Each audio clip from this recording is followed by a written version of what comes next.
Binasag na ni LeBron James ang record ni Michael Jordan mga idol. Nawala ang yabang ni Trae Young, pinatahimik ni LBJ. Back-to-back game para sa Los Angeles Lakers, makakarap naman nila ang koponan ni Trae Young na Atlanta Hawks. Good news para sa Lakers dahil nagbabalik lineup na si Anthony Davis.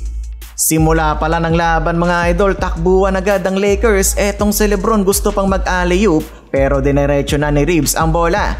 Mainit naman ang shooting ng Atlanta, lumamang sila ng 11-6. Samantala si LeBron nangatawan na kahit payungan ng ilang defender ay hindi uubra kay King James. Nagkaroon ng mini run ng Lake Show, sunod-sunod na mga idol sa baseline mula kay Rui at AD. Rui at Chimura nakikipagbalyahan sa ilalim, na rewarda naman siya ng end one. Nagparamdam kaagad si Dabrow ng kanyang depensa, butata ang inabot ng player na to kahit binali-bali na niya ang kanyang tira. Napasugod naman sa loob ng court si LeBron, galit na galit sa referee. Ending tama pala talaga ang nakita ni LBJ mga idol, successful ang kanilang challenge. What a play ng duo ng Lakers, si LeBron to AD, agad naman binawi ni Trae Young yan ng long 3-pointer. Pag nakabuelo talaga si LeBron sa fast break, ang hirap na pigilan. 31-28 Lakers up by 3. Double figure kaagad para kay AD with 10 points. Tig-6 na puntos naman si LeBron at Rui.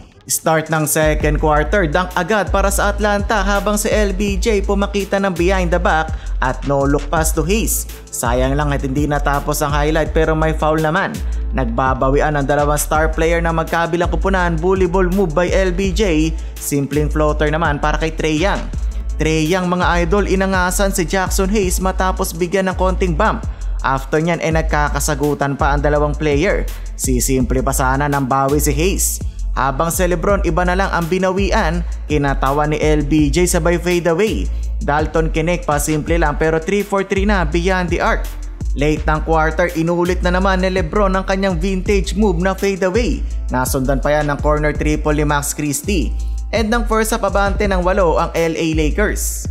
Pagpasok ng third quarter, showtime na ang Lakers. Pinaglaruan ng Hawks si Anthony Davis pero botata pa din ni Dabrow. LeBron James back-to-back 3-pointer, hindi rin nagpapatalo si Ice Trae mga idol, sumasagot ng 3. Dorian Finney-Smith sa wakas nakakonvert din ng 3, 2 in a row pa mga idol. 96-86 lamang pa din ng Lake Show. Fourth quarter mga idol, LeBron James take over mode, una po makita ng reverse layup.